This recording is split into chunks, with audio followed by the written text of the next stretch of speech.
हरिओम.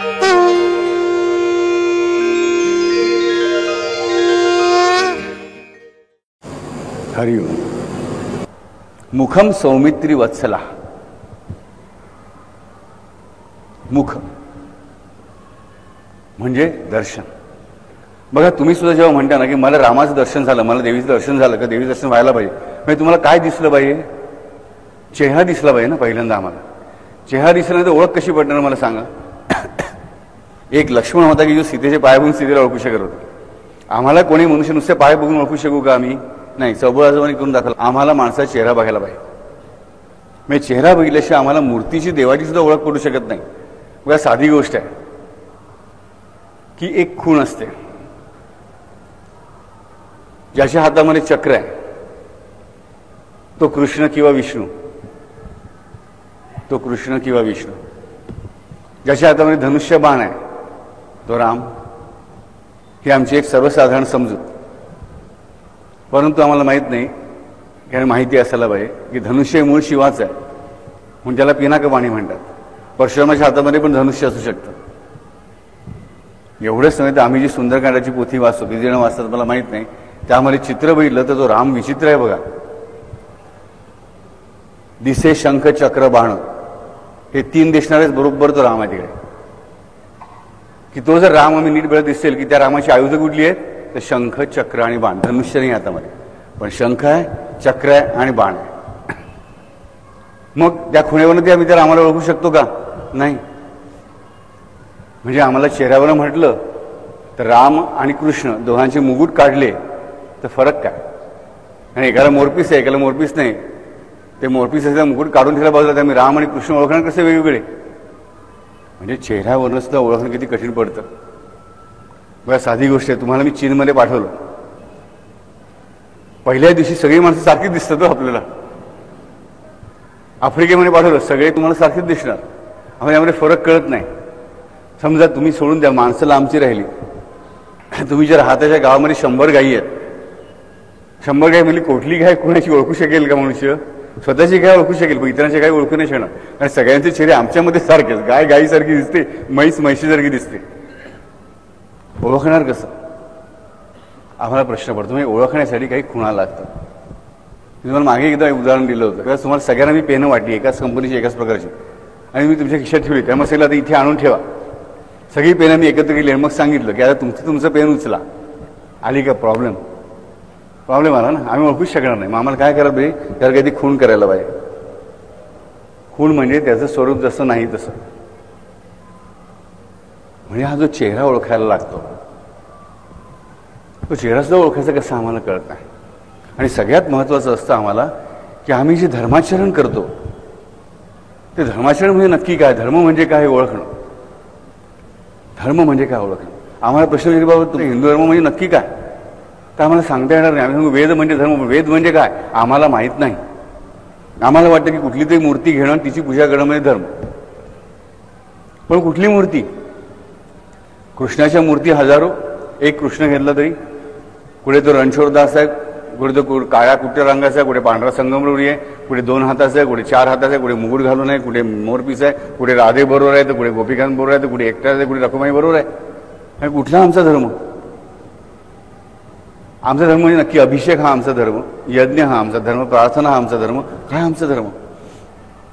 आम्हाला उत्तर देता येत. आम्ही म्हणतो उत्तर देता येत ना, सोडून देऊया, आपण जे आहे ते करत राहूया. आमच्या भारताने आमचा स्वतःचा विकास नाकारला, कारण आम्ही प्रश्न विचारायला घाबरलो स्वतःला. आणि आमच्या धर्मपंडितांनी त्यांना प्रश्न विचारायला बंदी घातली. प्रश्न विचारणं, प्रश्नाचं उत्तर मिळवणं हे प्रत्येक मानवाचं स्वातंत्र्य आहे. साई चरित्रामध्ये साईंनी तोच बरोबर गीतेतला श्लोक उचलला. परिप्रश्नेन सेवया उपदेक्षम ते ज्ञानम ज्ञानी नहा तत्वदर्शना. गीतेमध्ये साक्षात भगवंतांनी आम्हाला हे सांगितलं. आम्हाला काय सांगितलं जातं? वेदांच्या विरुद्ध बोलायचं नाही. का? तर वेद हे ब्रह्मदेवाचे निश्वास आहेत. पण गीता ही तर भगवंताची वाणी आहे. श्वासांचा अर्थ आम्हाला कळू शकत नाही, पण इतर वैखरी वाणी आहे ना स्पष्ट शब्दामध्ये. आता त्याची वाणी श्रेष्ठ की त्याचा श्वास श्रेष्ठ? दोन्ही समान श्रेष्ठ. कारण दोन्ही एकाच श्वासाची रूप आहेत. वाणी सुद्धा बनते कशी? तर श्वासातूनच बनते. आमच्या स्वरयंत्रामधून जी हवा आत बाहेर पडते त्यामुळेच आवाज उत्पन्न होतो. म्हणजे श्वास आणि वाणीमध्ये तसं बरं आमच्या फरक काही नाहीच आहे, परंतु एक श्वासावरून आम्ही माणसाचं बोलणं कळू शकेल का नाही कळू शकणार. म्हणून श्वास घेतोच आहे, कुत्रा श्वास घेतो, आम्हाला काही कळत नाही, तो मनुष्याच्या श्वासाचा वापर करून बोलतो तेव्हा त्याचा अर्थ कळतो. म्हणजे गीता ही अधिक सुस्पष्ट गोष्ट आहे. त्याच्यामध्ये सुद्धा अनेक गोष्टी सांगितल्या, बाबा आम्हाला संस्कृत कळत नाही. मग आमचा धर्म म्हणजे काय, हा आम्हाला प्रश्न पडतो. आणि हा प्रश्नच आमचा कधी सुटत नाही. हा प्रश्नच आमचा सुटत नाही की आमचा धर्म म्हणजे काय आणि धर्माचरण म्हणजे काय. पण नक्की धर्म म्हणजे काय. मुखम सौमित्री वत्सलहा हे पद आम्हाला सांगतं की नक्की धर्म म्हणजे काय. नक्की धर्म म्हणजे काय. धर्म, लक्ष्मणाने जसं रामावर प्रेम केलं आणि लक्ष्मण जसा सदैव त्या भगवंताबरोबरच राहिला, लक्ष्मणासारखं राहणं म्हणजे धर्म. सिंपल गोष्ट. का. सौमित्री वत्सला. रामाचं प्रेम आधी की लक्ष्मणाचं प्रेम आधी. रामाचं प्रेम आधी की लक्ष्मणाचं प्रेम आधी हा प्रश्न कधीही सुटू शकणार नाही. कारण एक धर्माला धारण करणारा आणि एक साक्षात धर्म. शेष हाच धर्म आहे. आम्हाला वारंवार सांगितलं की शेष हाच धर्म आहे आणि तोच लक्ष्मण आहे. एक धर्म आणि दुसऱ्या धर्माला धारण करणारा, एक स्वतः धर्माचं पालन करून घेणारा, स्वतः धर्माचं पालन करून घेऊ शकतो हे आम्हाला कळलं पाहिजे. आणि त्या धर्माला धारण करणारा जो राम, त्याला परत हा शेष धारण करतो विष्णू स्वरूपामध्ये. आणि शेषावरच बसलेला आहे ना, शेषाच्या छायेखाली बसलेला आहे. म्हणजे कोण कोणाला धारण करतं. भगवंत धर्माला धारण करतो की धर्म भगवंताला धारण करतो, दोन्ही सत्य. हे आम्हाला पहिल्यांदा कळलं पाहिजे की भगवंत आहे म्हणून धर्म आहे. आमचं प्रमेय सोपं असलं पाहिजे, आम्हाला कठीण प्रमेय नको. भगवंत आहे म्हणून धर्म आहे आणि धर्म आहे म्हणून आम्हाला भगवंत कळतोय. तर आम्हाला भगवंत कळला नसता. म्हणजे धर्म म्हणजे काय, तर भगवंतावर प्रेम करण्याचा मार्ग दाखवणारी गोष्ट, भगवंतावर प्रेम करण्याची साधनं दाखवणारा मार्ग, भगवंताशी सदैव माझं सानिध्य कसं राहील ह्याची काळजी करणारी वचन म्हणजे धर्म. अमुक अमुक गोष्ट म्हणजे धर्म नव्हे, हे मला पहिल्यांदा कळलं पाहिजे. भगवंताच्या बरोबर राहणं म्हणजेच धर्म, भगवंताच्या बरोबर न राहणं म्हणजेच अधर्म, हे आम्हाला कळलं पाहिजे. हेच आम्हाला लक्ष्मण शिकवतो. आणि त्याच पदामधून आम्हाला बुधकौशिक सांगतोय कसा. मुखम सौमित्री वत्सला. अशा लक्ष्मणावर प्रेम करणारा राम आमच्या मुखाचं रक्षण करो. कारण आमचा चेहरा म्हणजे आमची ओळख. आणि आमची ओळख म्हणजे काय. आमची ओळख म्हणजे आमचा धर्म.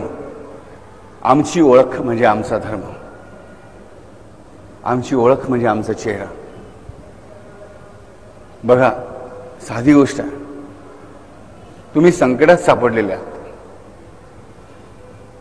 तुम्ही दलदलीत फसता आहात, तुम्हाला हात द्यायला एक मनुष्य आला, त्याला तुम्ही विचारता का की तुझा धर्म कुठला रे बाबा, तुझा पंथ कुठला, पहिला जीव वाचव माझा.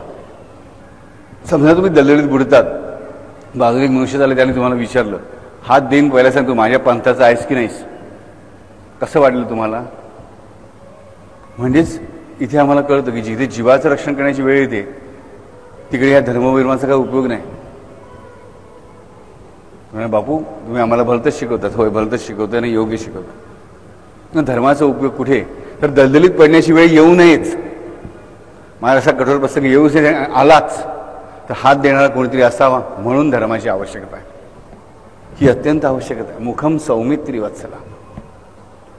आम्हाला आमचा धर्म म्हणजे काय हे कळलं पाहिजे पहिल्यांदा.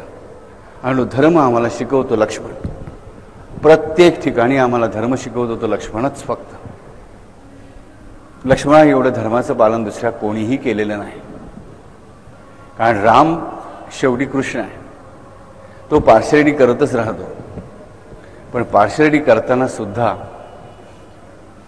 तो एक दोन पार्टींमध्ये एका पार्टीवर पार्शलिटी करताना दुसऱ्या पार्टीवर अन्याय होणार नाही ह्याची पूर्णपणे काळजी घेतो. पण तरीही तो पार्शलिटी करतो. परंतु लक्ष्मण मात्र पूर्णपणे इम्पार्शल आहे. म्हणाल बापू मग कठीण आहे म्हणूनच आम्ही लक्ष्मणाची पूजा करत नाही. उलट आहे, त्याचा मार्ग स्वीकारा. त्याचा मार्ग स्वीकारला की त्याच्यावर जसं रामाचं प्रेम आहे तसं रामाचं प्रेम तुमच्यावर आलंच. राम तुमच्यावर सामान्यपणेच नाही तर अतिसामान्यपणे विशेषत्वाने आलाच.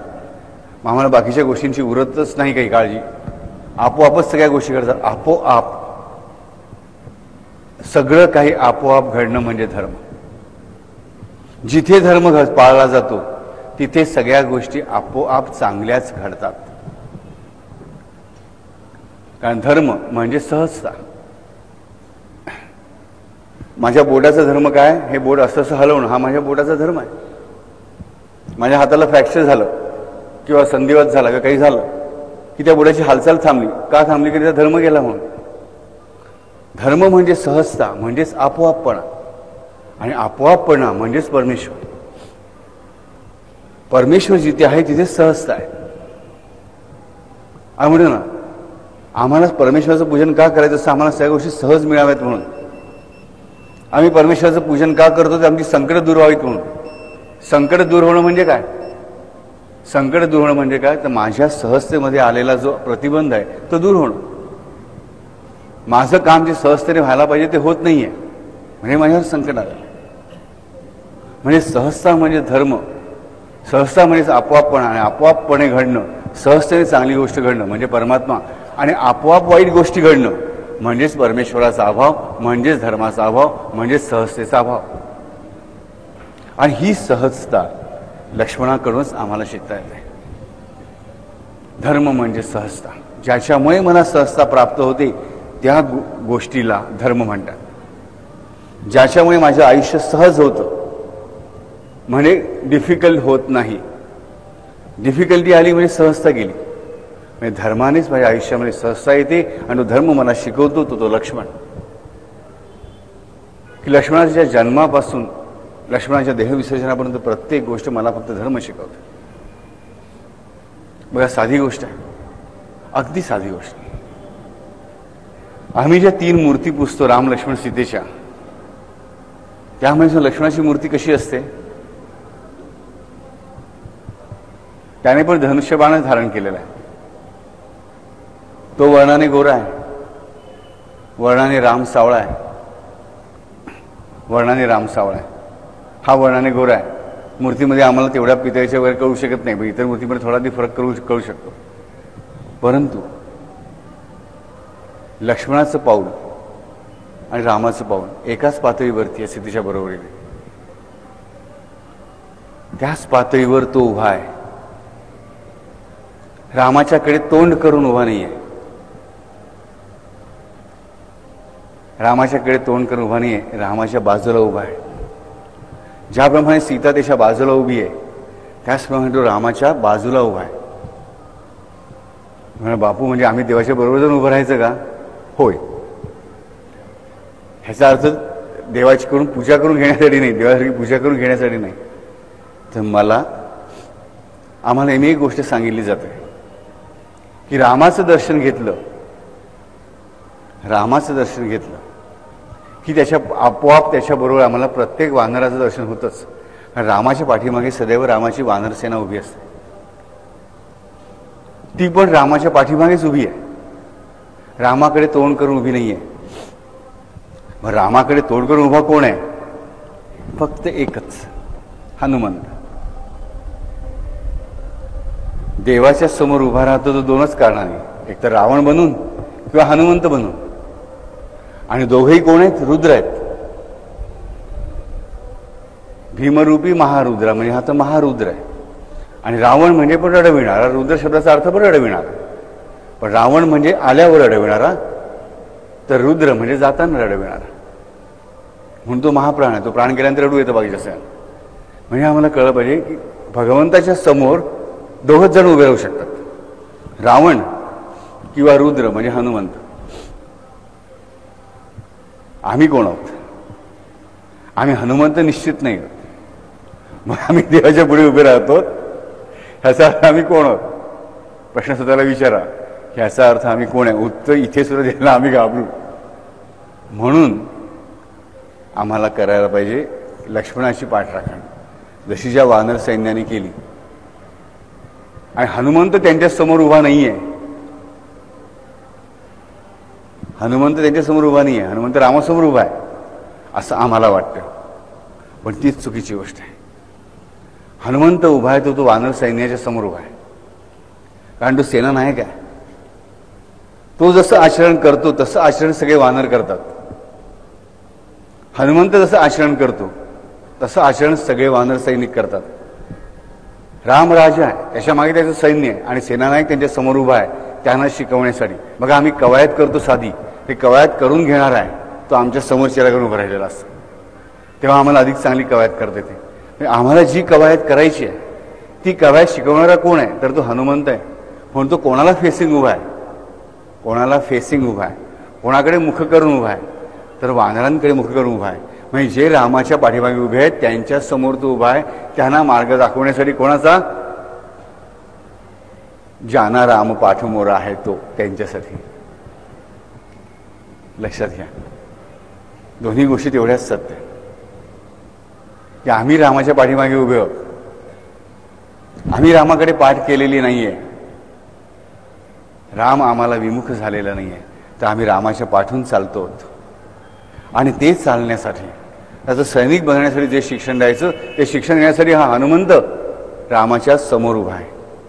आणि त्याच्याबरोबर रामाच्या बरोबरीने चालणारा पहिला सैनिक लक्ष्मण आहे. रामाच्या बरोबरीने सदैव चालणारा पहिला सैनिक लक्ष्मण आहे. बाकीचे सगळे नंतर आलेत.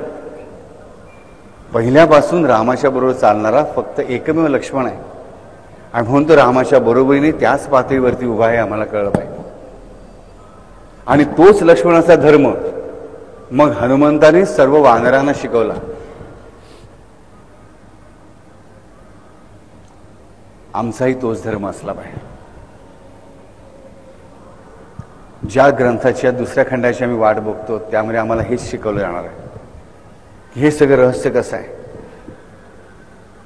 हे रहस्याचा आम्ही भेद कसा करायचा आणि आम्ही ह्यातून बाहेर कसं पडायचं. आम्ही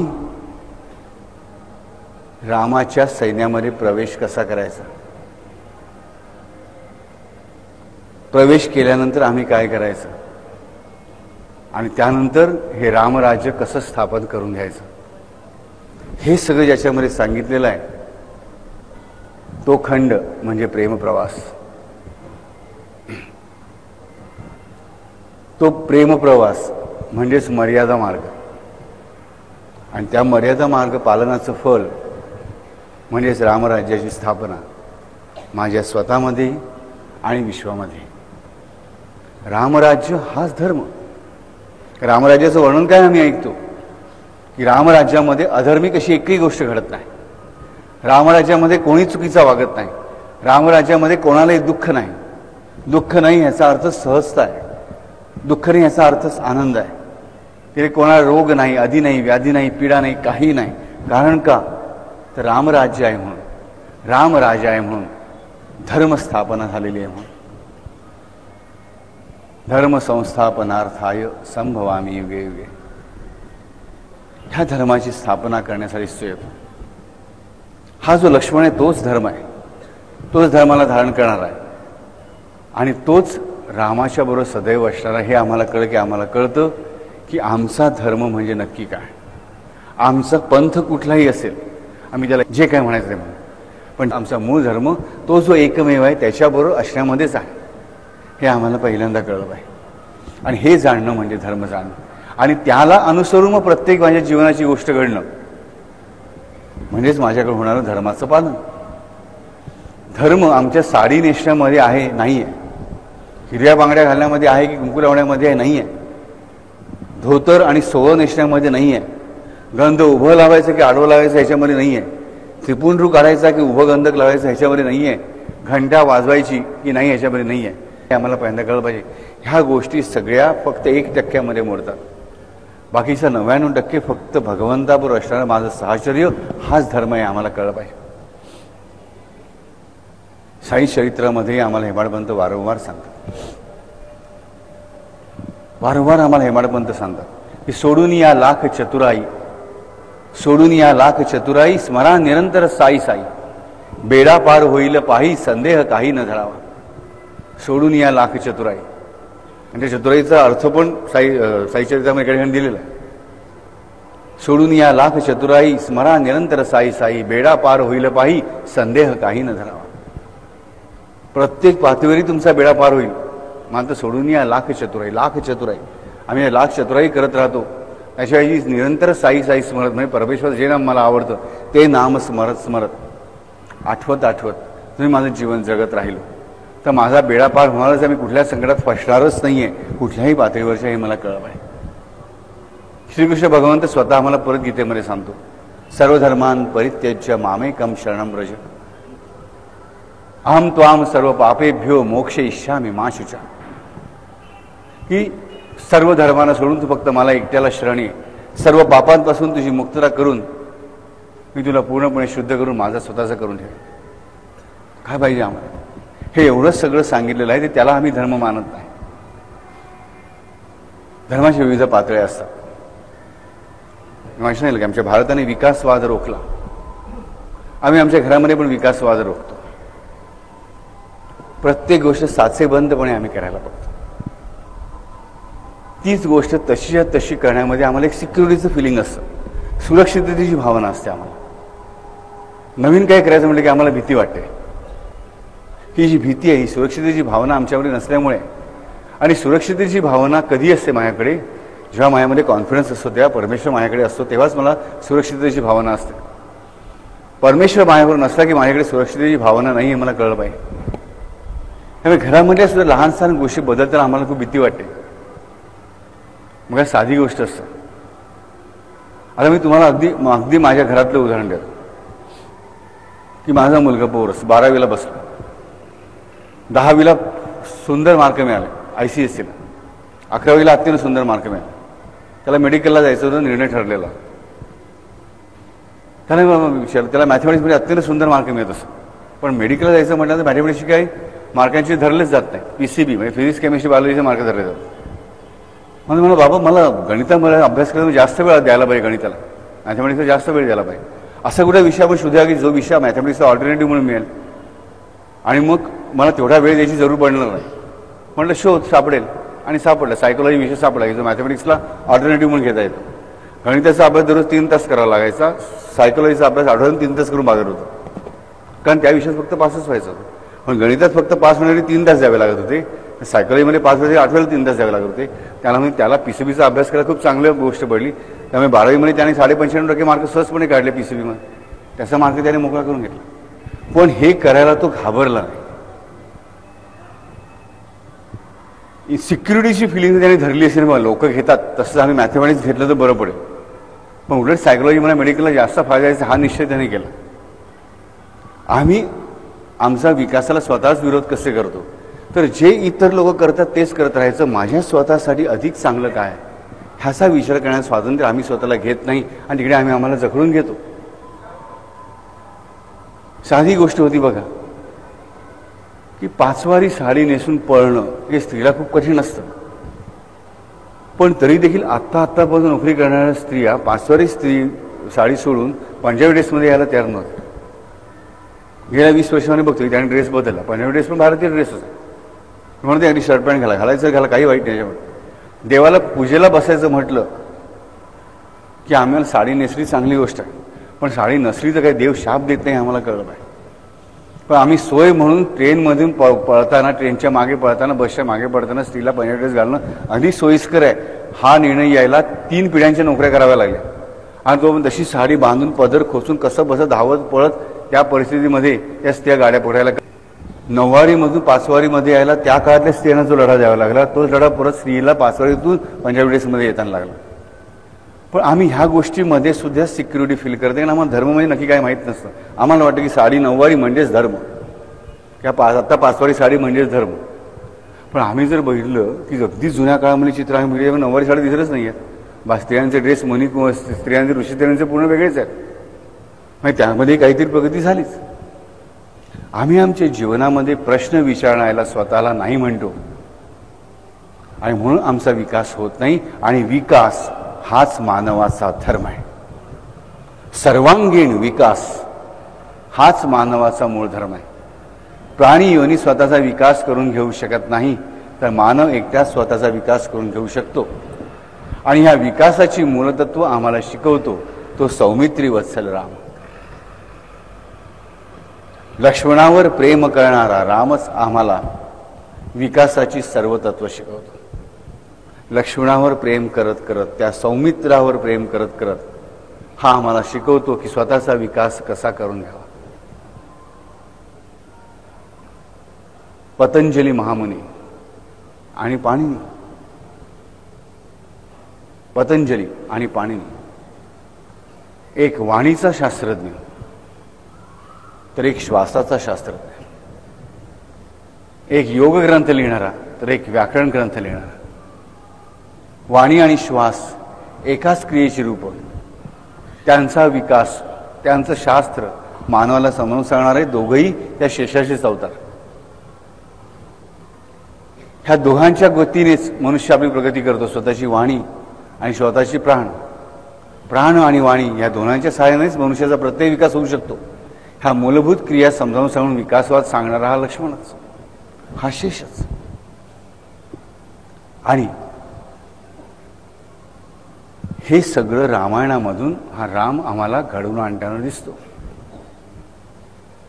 राम आम्हाला विकासाची मूलतत्व, विकास स्वतःचा कसा घडवून आणायचा याची प्रत्येक गोष्ट आम्हाला शिकवताना आढळतो त्या लक्ष्मणावर प्रेम करता करता. आता तुम्ही म्हणा बाबू आम्हाला प्रश्न पडतो की विकास कसा काय, विकास कसा काय आम्ही शिकतो लक्ष्मणापासून, रामाच्या लक्ष्मणाच्या प्रेमापासून आम्ही हा विकास कसा शिकतो, राम आम्हाला विकास कसा शिकवतो. विकास म्हणजे केवळ एका बाजूने जाणं नव्हे, विकास म्हणजे सर्वांगीण विकास. बघा एखाद्या मनुष्याने भरपूर विद्या शिकला म्हणजे विज्ञान, आजचं विद्या मी म्हणतो, मी आत्मज्ञान ब्रह्मविद्यावर काही म्हणत नाही, अगदी MSc PhD MD MCom वगैरे जे काही काय व्हायचं झालं, ह्या त्याने भरपूर विकास केला, जन्मभर शिकतच राहिला. पहिल्यांदा बाबा MCom झाला, मग CA झाला, मग त्यानंतर त्याला वाटलं आपण MSc करावं, मग PhD करावं, मग वाटलं इंजिनियर व्हायचं राहिलं, मग वाटलं इंजिनियर झाला, मग वाटलं डॉक्टर MBBS झाला, मग MD झाला, मग MS झाला, मग वाटलं नाही आता गायनेकोलॉजिस्ट झाला, मग वाटलं इंडी सर्जन व्हायला पाहिजे, मग वाटलं नाही आता मला MBA करायला पाहिजे. मला सांगा आयुष्य सगळं संपून जाईल, पण आत्तापर्यंत जे मुंबईमध्ये डिग्री आहेत त्या सगळ्या एका माणसाने मिळवणं शक्य आहे का? नाही शक्य. म्हणजेच केवळ असा एका प्रकारे विकास करून सर तो पूर्ण विकास होऊ शकत नाही. परत हे सगळं शिकताना त्याला उत्पन्नाचा काही मार्ग उरणार नाही, तो सगळं संसार नीट करू शकणार नाही, तो आध्यात्मिक धड करू शकणार नाही. एका मार्गाने विकास झाला. एखाद्या माणसाने समजलं की बाबा मी दररोज फक्त व्यायाम मस्त सवारी उठल्यापासून रात्री झोपेपर्यंत फक्त व्यायाम करीन, कोणी माझ्या खाण्यापिण्याकडे लक्ष देणार नाही, चालेल का? चालणार नाही. त्याला व्यायाम करायला पाहिजे, पण 24 तास व्यायाम करत राहिला तर 24 तासानंतर तो संपलेला असेल, खायची गरज उरणार नाही. आणि व्यायाम करताना जर चांगलं चुंगलं खायचं असेल, पौष्टिक खायचं असेल, त्यासाठी पैसा पाहिजे ना, तो आणणार कुठून? आणि चांगलं काय खायचं हे पण मला माहिती पाहिजे, म्हणजे तोही विकास आवश्यक. मी व्यायाम करण्यासाठी मला खायला दूध पौष्टिक नसेल तर काय प्रॉब्लेम होणार आहे हेही मला कळलं पाहिजे. म्हणजे मला त्या बाजूने विकास व्हायला पाहिजे. एवढंच तिसऱ्या बाजूने विकास व्हायला पाहिजे. ताकद वापरायची कशी? आता नुसती ताकद जमा होते ती वापरली जात नाही तरी मला प्रॉब्लेम आहे, मला माहिती आहे प्रॉब्लेम होतोच आहे. मला विकास हा सर्वांगीण विकासच असायला हवा, नाही तर इम्बॅलन्स तयार होतो माझ्या बॉडीमध्ये. तसाच गोष्ट आम्ही आमच्या आध्यात्मिक जीवनामध्ये पण करतो. जेव्हा तरुण वय असतं तेव्हा आम्ही देवाधर्माची गोष्ट करत नाही. बघू आता हे काय वय नाही तुझं देवधर्म करण्याचं, म्हातारपणी बघू. आणि जेव्हा म्हातारपणी काही करता येत नाही, आणि जेव्हा करता येत असतं तेव्हा आम्ही करत नाही, आणि जेव्हा करायचं असतं तेव्हा करता येत नाही. कारण आम्ही आमचा सर्वांगीण विकास गाठायचा तो कधीच गाठू शकत नाही. आणि ह्या सर्वांगीण विकासाची सूत्र आम्हाला ह्या रामायणामध्ये ठाई ठाई आढळतात, रामाच्या स्वतःच्या वागण्यातून आणि स्पेशली राम लक्ष्मणांच्या एकमेकाशी असणाऱ्या वागण्यामधून. राम लक्ष्मणच हे आम्हाला वारंवार पुढे पुढे पण सांगितलेल्या प्रत्येकाने की राम लक्ष्मण कसे आहे, की रामाच्या बरोबरीने लक्ष्मण आहे. आणि प्रत्येक ठिकाणी जरी राम स्वतः परमात्मा असला, जरी राम स्वतः लक्ष्मणाचा मोठा भाऊ असला, लक्ष्मण रामाची प्रत्येक गोष्ट एक रचला, तरी प्रत्येक गोष्ट राम लक्ष्मणाशी चर्चा करूनच निर्णय घेतात. आणि लक्ष्मणही स्वतःचं म्हणणं ठामपणाने मांडतो. सुंदरकांडामध्ये जेव्हा त्याला हा सांगतो विभीषण की पहिल्यांदा बाबा तू रामा जा आणि समुद्राकडे विनंती कर, लक्ष्मण खवून उठतो. काय विनंती कसली, घे बाण आणि झोडून काढते समुद्राला, मग रस्ता करतो की नाही बघ. मला ते वाटतं रामा हे सगळं वेगळपणाचं लक्षण, भांडायला त्या ठामपणे स्वतःचं मन मांडतो. नाही, चूक आहे. हा ठामपणा जो आहे, हा ठामपणा आमच्याकडे असला पाहिजे. आणि तरी शेवटी तो ऐकतोय रामाचंच हे आम्हाला कळलं पाहिजे. स्वतःचं मन ठामपणे मांडून सुद्धा त्यावर राम त्याला जे बाजूला घेऊन कोपऱ्यात घेऊन सांगतो ते बरोबर तो पालन करतो हे आम्हाला कळलं पाहिजे. असं आम्हाला लक्ष्मणासारखं असलं पाहिजे. ठामपणाशिवाय आम्ही आमच्या भूमिकेत ठाम असल्याशिवाय आमचा सर्वांगीण विकास होऊ शकत नाही हे आम्हाला राम आणि लक्ष्मण शिकवतात.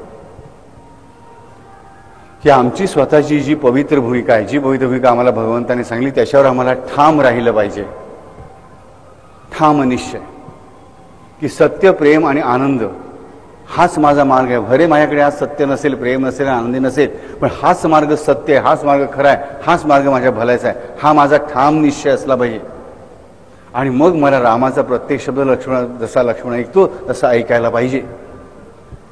हा ठामपणाच माझा विकास घडवून आणतो. ज्याच्याकडे ठामपणा नाही त्याच्याकडे विकास नाही हे आम्हाला कळलं पाहिजे. मूळ जेवढं खोल जमिनीमध्ये तेवढाच वृक्ष वर वाढतो. ज्याची मुळं खोल नाहीत तो वृक्ष वर तेवढा मोठा वाढत पण नाही, त्याचा बुंदाही वाढत नाही, उंची वाढत नाही, आणि वाढली तरी वाढायच्या थोड्याशा झुळकीसरशी तो खाली पडतो. का? कारण यामध्ये ठामपणा नाही. ठामपणा वृक्षाला कोण देतं तर मुळं देतात. वृक्षाला ठामपणा बाकी कोणीही देत नाही. वृक्षाला ठामपणा फक्त मुळं देतात हे आम्हाला कळलं पाहिजे. मुळं कुरतडली गेली की मोठ्याच्या मोठा वृक्ष सुद्धा उन्मळून खाली पडतोच. लहानसा वारा सुद्धा किंवा एखाद्या लहानसा माणसाचा धक्का सुद्धा पुरेसा होतो हे आम्हाला कळलं पाहिजे. हा ठामपणा कशावर येतो तर वृक्षाच्या मुळातून येतो. म्हणजे आमच्या मुळांतून आम्हाला ठामपणा प्राप्त होतो. आणि आमची मुळं म्हणजे काय? जमिनीच्या वर भागणारा दृश्य भाग म्हणजे वृक्ष, आणि जमिनीच्या आत वाढणारा अदृश्य म्हणजे आम्हाला अदृश्य असणारा भाग म्हणजे मूळ. आम्हाला दृश्य असणारा वृक्षाचा भाग म्हणजे हा सगळा विश्वाचा पसारा. पण हा विश्वाचा पसारा ज्याने पोचला जातो तो आम्हाला न दिसणारा या विश्वाच्या पलीकडे असणारा भाग म्हणजे आमची मुळं, म्हणजे आमचं त्या परमात्म्याशी असणारं नातं, आमच्या त्या परममातेशी आमचं असणारं नातं, त्या भगवतीशी, राधेशी, त्या भगवान कृष्णाशी आमचं असणारं नातं म्हणजे आमची मुळं. ही जेवढी खोल, ही जेवढी ताकदवर, तेवढेच आम्ही ठाम, तेवढेच आम्ही स्थिर. ठामपणा आणि स्थिरपणा आम्हाला प्राप्त होतो तो फक्त आमच्या मुळांमुळेच. मात्र मुळं वरच्या झाडाला माहिती असतात का? दिसतात का? दिसत नाहीत, पण ती वाढावी लागतात. ती ज्या झाडाची मुळं खोलपर्यंत वाढतात तेच झाड नीट जगतं. बघा, दुर्वा आम्ही उपटतो, पटकन लहानचं शेवडं पडून दुर्वा उमटू शकतं का? कारण मुळं फक्त बरोबरच पसरली असतात, खाली खोलवर गेलेली नसतात म्हणून. तेच बघा, काही रानटी झाडं असतात, खेचायला बघा एवढीशी असतात, पण ती उपटता येत नाहीत का? कारण त्याची मुळं खूप खोल गेलेली असतात, बारीक बारीक असली तरी. झाडाची उंची कितीही वाढली, किती मोठा असता, अगदी मोठ्या मोठ्या पिंपळाचा वृक्ष आम्ही बघतो, वडाचे वृक्ष अपरंपार हॉरिझॉन्टली पसरलेला आम्ही बघतो आणि व्हर्टिकली पसरलेला आम्ही बघतो, म्हणजे आडवा उभा पसरलेला बघतो. पण त्याचं कारण महत्वाचं आम्हाला कळलं पाहिजे की तो एकच झाड असं आहे की त्या झाडाला जमिनीत न दिसणारी मुळं आहेत, तशीच त्या झाडाला दिसणारी मुळं पण आहेत. हा एकच वृक्ष असा आहे की त्या झाडाला इतर झाडांसारखी न दिसणारी मुळं आहेत, तशीच त्याच्या दृश्य विश्वातून झेप घेणारी दिसणारी मुळं पण आहेत.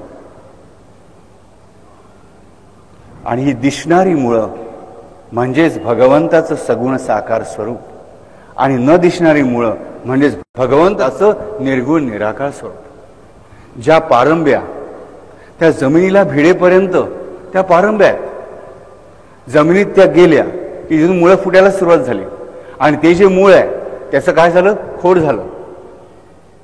बघा, वडाची फांदी आहे, ही वडाची फांदी आहे, त्यातून पारंबी निघाली. ती पारंबी म्हणजे काय आहे? मूळ आहे ना. ते मूळ म्हणजे काय? जमिनीच्या वर असलेल्या मुळाचा भाग आहे.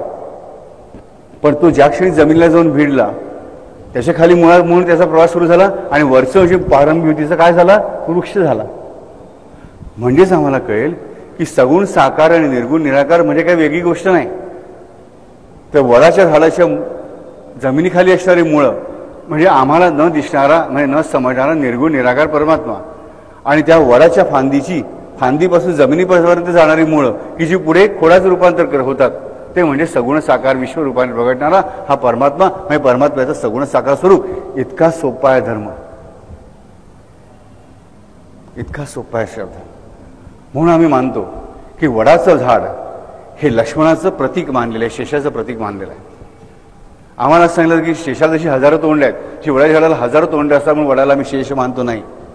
वडाला शेष मानलं जातं कारण वड श्री मुळाचा धर्म आम्हाला दाखवतो की परमात्म्याच्या रूपांमधला फरक जो आम्हाला एरवी कळू शकत नाही, त्या वडाच्या झाडाच्या उदाहरणाने आम्हाला सहजपणे कळू शकतो. म्हणून त्या वडाच्या झाडाची पूजा आम्ही अनंताची पूजा म्हणून करतो, शेषाची पूजा म्हणून करतो.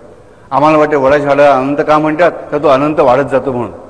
नाही, त्याचा अनंतत्व आहे, तो धर्म शिकवतो आम्हाला. म्हणून की निर्गुण निराकार परमात्मा आणि सगुण साकार परमात्मा ह्याच्यामध्येच आमचा धर्म खेळतो. मानवाची परमेश्वर विषयक भावना खेळते आणि ती भावना समजावून सांगण्याचं धडधडीत उदाहरणाद्वारे काम आम्हाला फक्त वटवृक्ष करतो. आणि हा वटवृक्ष सगळ्यात ठाम आहे आणि त्याचा विकास सगळ्यात जास्त आहे. त्याचा बुंधा पण मोठा, कारण काही पारंब्या त्या बुंध्यामध्येच मिसळून जातात, त्या बुंधा पण वाढत जातो. काही पारंब्या त्याच्या फांद्यापासून फुटतात, मग त्यापासून आणखी 10-12 बाजूला वृक्ष तयार होतात. असा करत करत मूळ वृक्षापासून कितीतरी किलोमीटरपर्यंत वटवृक्ष पसरलेला असू शकतो, आम्हाला कळलं पाहिजे. म्हणजे आकाशामध्येही त्याचा विस्तार म्हणजे विकास जास्त, आणि हॉरिझॉन्टली म्हणजे आडवा पण त्याचा विस्तार कुठल्याही झाडापेक्षा जास्त. आणि मूळ झाड एक वेळी त्याची मुळं गेल्यानंतर संपेल, पण त्याच्यामध्ये निघालेली बाकी झाडं आहेतच. त्यामुळे वटवृक्षाला मरण नाही हे पण आम्हाला कळलं पाहिजे. आणि जरा अमर गुणनिधी सुद्धा हो हे आम्हाला कळलं पाहिजे. आणि हे आम्हाला शिकवतं कोण, तर त्या लक्ष्मणाचं प्रतीक असणारा तो वटवृक्ष. की सगुण साकार परमात्मा आम्हाला कळू शकत आहे, निर्गुण निराकार म्हणजे काय एवढं आम्हाला वटवृक्ष कळला ते आम्हाला सगळं समजलं. आणि हेच आम्हाला लक्ष्मण रामायणामध्ये समजावून सांगतो, राम आम्हाला समजावून सांगतो की लक्ष्मणाला आणि भरताला, भरत जेव्हा रामाला भेटण्यासाठी येतो तर लक्ष्मण म्हणतो, लांबून त्याचं सैन्य येताना दिसतं. लक्ष्मण म्हणतो, अरे इथे तर अयोध्येचा ध्वज दिसतोय, घोड्यांच्या टापांनी धूळ उडते, ह्याचा अर्थ हा कैकेयीचा नादान पुत्र बहुतेक तुझ्या स्वारी करून तुझं प्राणहरण करण्यासाठी आलेला दिसतो. रामा, तू काय फक्त दुःख सहन करायचं की काय? आता मी उठतो आणि बाण घेऊन या भरताची पुन्हा तुकडे तुकडे करून टाकतो. राम त्याला सांगतो, लक्ष्मणा सांग, तूच मला सांग, असं कधी होऊ शकेल का? परंतु लक्ष्मण आपल्या मुद्द्यावर ठाम आहे. जोपर्यंत माझी खात्री पटत नाही की हा कोणी तुझा आहे, तोपर्यंत माझा नाही, हा ठाम निश्चय लक्ष्मणाचा आहे. आणि ज्याच क्षणाला तो भरत येताना दिसतो, भरताच्या चेहऱ्याचे भाव लांबून लक्ष्मण बघतो आणि लक्ष्मणच रामाला सांगतो की रामा, अरे भरत किती व्याकुळ झालाय, तू थांबू नकोस, तू पुढे हो. ठाम आहे. किती प्रेम आहे विचार करा. पण हे प्रेम सुद्धा कसं आहे, जोपर्यंत माझ्या रामावर प्रेम आहे तोपर्यंत माझं प्रेम आहे. जरा संशय आल्यावर कोण कोणाचा कोण नाही. परंतु ज्या क्षणी भरताची दीनता लक्षात आली त्या क्षणी लक्ष्मण रामाला सांगतो, हो पुढे. ठामपण आहे, रामाकडे ठामपण आहे की माझा भरत असा असू शकत नाही. आणि त्याचबरोबर जेव्हा मरीची, शूर्पणखा, त्राटका, रावण, कुंभकर्ण, इंद्रजित ह्यांचे वध करताना राम तेवढाच ठामपणा दाखवतो की लक्ष्मणा, घे तुझा बाण आणि सोड, कारण ही विकृती आहे, हिचा नाश व्हायलाच हवा. जी विकृतीचा नाश करणं हेच माझं कर्म आहे, हाच माझा धर्म आहे, आणि त्याच्याशी तू ठाम राहा. लक्ष्मणाला प्रश्न पडतो की ही स्त्री आहे, हिचा वध कसा करायचा? विश्वामित्राला राम प्रश्न करतो. लक्ष्मण म्हणतोय की स्त्रीला मारणं हा पुरुषाचा धर्म नाही. ठामपणे राम विचारतो, मला असं वाटत नाही, पण तरी आपण गुरुवर्यांना विचारू. आणि विश्वामित्रांच्या प्रत्येक वचनाला सपोर्ट करून राम म्हणतो की मार ही त्राटिका. रामचंद्र हे शब्द आम्ही गीता रामायणात ऐकतो, तसं असतो म्हणजे तसे सांगितलेले आहेत की राम लक्ष्मणाला सांगतो की काळजी करू नकोस, आपल्या दोघांनाही बाण सोडलेच पाहिजे. लक्ष्मणा, तू निर्धास्तपणे बाण सोड, कारण ही स्वतःचा धर्म विसरलेली आहे आणि हिचा धर्म अधर्म हाच हिचा धर्म आहे. अधर्म हाच हिचा धर्म असल्यामुळे ती राक्षसी आहे. तू शांतपणे बाण घे आणि सोड. राम ठाम आहे. राम अत्यंत ठाम आहे. सीता ज्या वनवासातून परत येते, रावणाच्या हातून सोडवली जाते, तेव्हा राम ठामपणे तिला सांगतो की मला माहिती आहे सीते, तू पवित्रच आहेस, पण तरीही तू एक महाराणी होणार आहेस हे लक्षात ठेव. त्यामुळे तुझं चारित्र्य निष्कलंक आहे हे जरी मला माहीत असलं हे तुला प्रूव्ह करायला पाहिजे. आणि त्याला खात्री असते, त्याला ठाम विश्वास असतो की एवढी पतिव्रत आहे की कुठल्याही अग्निका दिव्यातून बाहेर पडेल. आणि ती बाहेर पडते, ताबडतोब बाहेर पडते. राम कुठलाही आरोप तिच्यावर करत नाही हे लक्षात ठेवा. पुढची धोब्याची कथा आहे. लोकांनी स्वतःचे चेहरे लपवण्यासाठी केलेलं रचलेलं ढोंग आहे, नाटक आहे. अशी गोष्ट कधी घडत नाही. मी तुम्हाला वारंवार सांगितले, उत्तर रामचरित्र पूर्णपणे खोटे आहे, प्रक्षिप्त प्रकरण आहे. राम ठाम राहतो. विभीषण जेव्हा येतो, सुंदरकांड जे वाचल्याने वाचलं असेल की तेव्हा सुद्धा सुग्रीवाला संशय येतो, पण राम ठामपणे सांगतो की सुग्रीवा नाही, विभीषण येतोय. जर तो वाईट असेल तर मी त्याला एका क्षणात बाणाने त्याचं मुंडकं उडवू शकतो, लक्ष्मण हजारो राक्षसांना मारू शकतो, परंतु विभीषण ज्या भावाने येतोय तो मला शरण आलेला आहे, त्याचं मी रक्षणच करणार. आणि त्याचनंतर कपट भावाने जे कोणी आलेले आहेत त्यांना शिक्षाही तो राम त्याच ठामपणाने करतो. प्रत्येक ठिकाणी हा ठामपणा आमच्या लक्षात येतो. आणि म्हणूनच रामायणाचं प्रत्येक व्यक्तिमत्व पूर्णपणे विकास पावतं. कौशल्येकडे हाच ठामपणा आहे, सीतेकडे हाच ठामपणा आहे, हनुमंताकडे हाच ठामपणा आहे, विभीषणाकडे हाच ठामपणा आहे. विभीषण जेव्हा रामाला भेटण्यासाठी येतो तेव्हा त्याकडे काय असतं मला सांगा. तो राजपुत्र आहे, राजाचा भाऊ आहे, पाहिजे तो करू शकतो लंकेमध्ये, पण तो करत नाही. तो सगळं वैभव सोडून निघून येतो. बरोबर त्याने कोणाला आणलंय, ना पत्नीला आणलंय, ना मुलांना आणलंय, ना श्रीमंतीला आणलंय, ना कुठल्या तलवारीला आणलंय, काही आणलेलं नाही त्याने. जसा होता तसा तो उठून रामाकडे येतो, कारण त्याकडे ठामपण आहे. तो ठाम राहतो, जराही बधत नाही, त्याच्याकडे काही नाही आहे.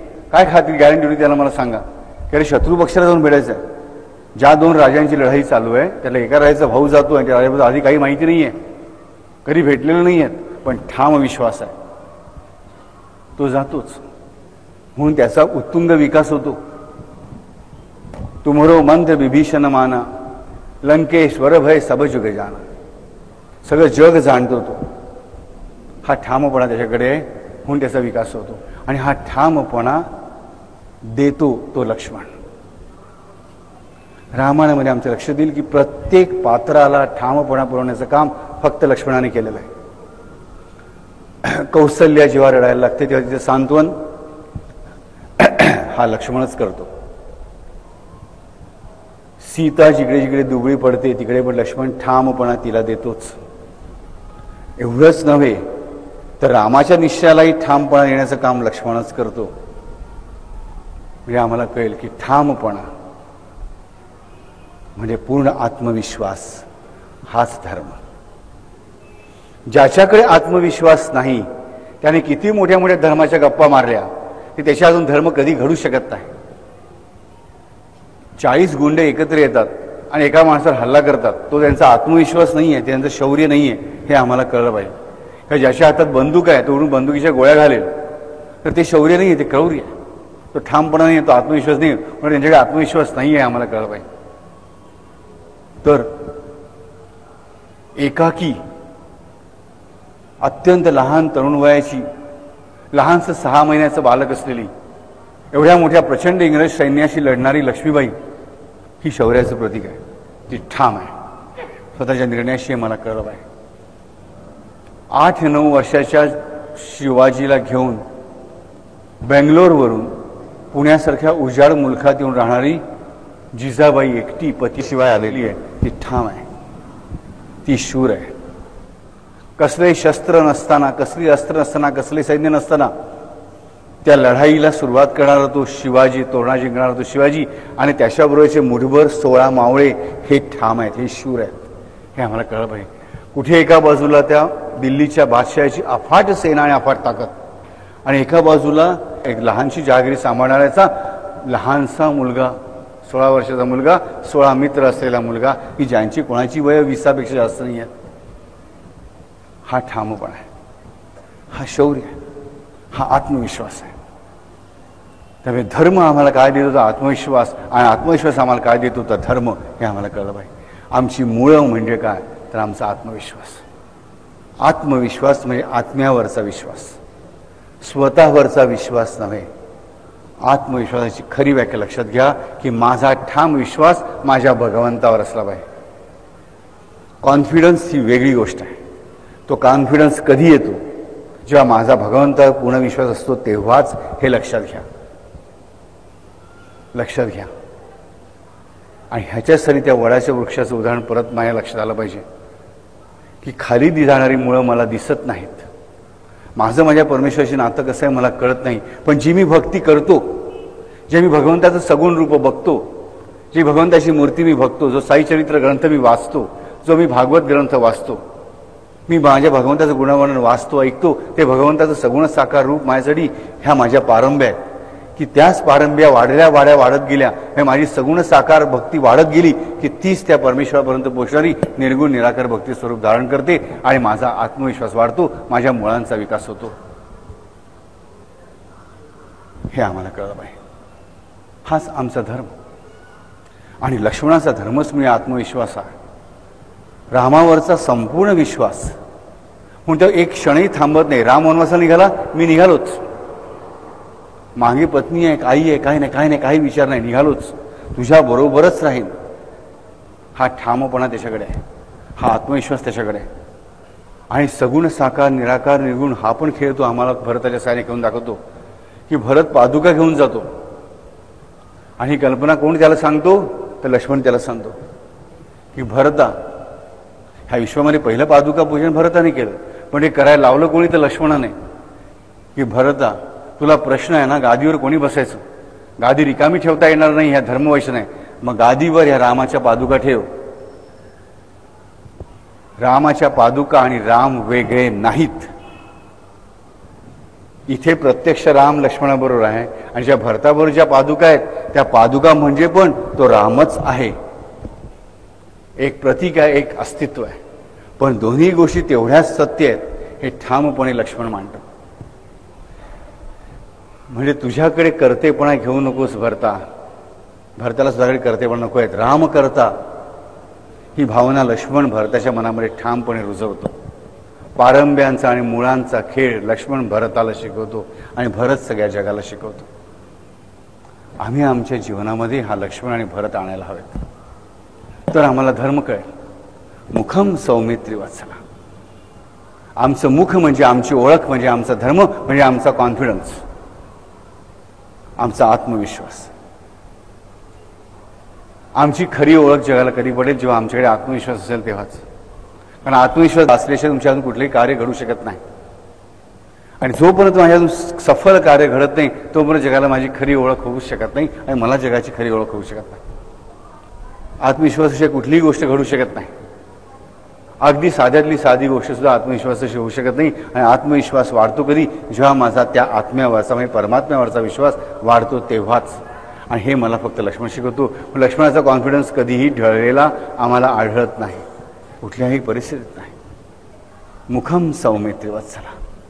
आत्मविश्वास चेहऱ्यावरनं कळतो, घाबरलेला मनुष्य चेहऱ्यावरनं कळतो. आत्मविश्वासाचं तेज वेगळंच असतं. आम्ही म्हणतो तो बघा कसा चेहरा लपवत फिरतोय. का चेहरा लपवत फिरायची वेळ येते आमच्यावरती? कारण त्या आत्म्यावरचा विश्वास ढळलेला असतो. ज्याच्यावरकडे आत्मविश्वास आहे त्याला मान खाली घालायची वेळ कधीच येत नाही. आत्मविश्वास ढळल्याशिवाय मनुष्य मान खाली घालत ते आम्हाला कळलं पाहिजे. आत्मविश्वास म्हणजे इगो नव्हे. आत्मविश्वास म्हणजे इगो नव्हे. एखादा मनुष्य छाती ठोक करून हातात बंदूक घेऊन आला माझ्याकडे आत्मविश्वास समोर जर तो माझी समजावून सांगितलं. झाशी राणीकडे आत्मविश्वास आहे तर ब्रिटिशांकडे क्रौर्य आहे. एका राणीच्या पाठीमागे लांडग्यासारखे 250 सैनिक लागतात आणि 250 सैनिक मिळून तिला मारतात. शौर्य नाही आहे हे आम्हाला कळलं पाहिजे. एका अभिमन्यूला 16 वर्षाच्या 27 कौरव एकत्र येऊन लढतात. शौर्य नाही हे आम्हाला कळलं पाहिजे. इथे आम्हाला कळलं पाहिजे की शौर्य म्हणजे नक्की काय, आत्मविश्वास म्हणजे नक्की काय. आत्मविश्वास आम्हाला लक्ष्मण शिकवतो. आणि आत्मविश्वास म्हणजेच मुख. आत्मविश्वास म्हणजेच मुख. मागच्या वेळेस तुम्हाला सांगितलं की नदीचं मुख म्हणजे काय, की समुद्राला मिळण्याची जागा. वडाची पारंबी फांदीपासून निघून जमिनीमध्ये ज्या ठिकाणी शिरते ती जागा म्हणजे मुख. निर्गुण निराकार सगुण साकाराशी ज्या क्षणी मिळतो तो क्षण म्हणजे मुख. आणि त्या माझ्या मुखाचं हा सौमित्री वत्सल राम लक्ष्मण करो. कारण आम्हाला मोक्ष नको आहे, आम्हाला विरघळून नाही जायचं आहे. भक्तिमार्गी प्रत्येक मर्यादामार्गी काय म्हणतो, मला विरघळून नाही जायचं त्या ब्रह्मामध्ये. तर तू देव मी भक्त ऐसे करी, तुकाराम म्हणतो त्याप्रमाणे. म्हणजे काय, तू राम आणि मी लक्ष्मण ऐसे करी मुखम सौमित त्रिवत्सला. हरिओम.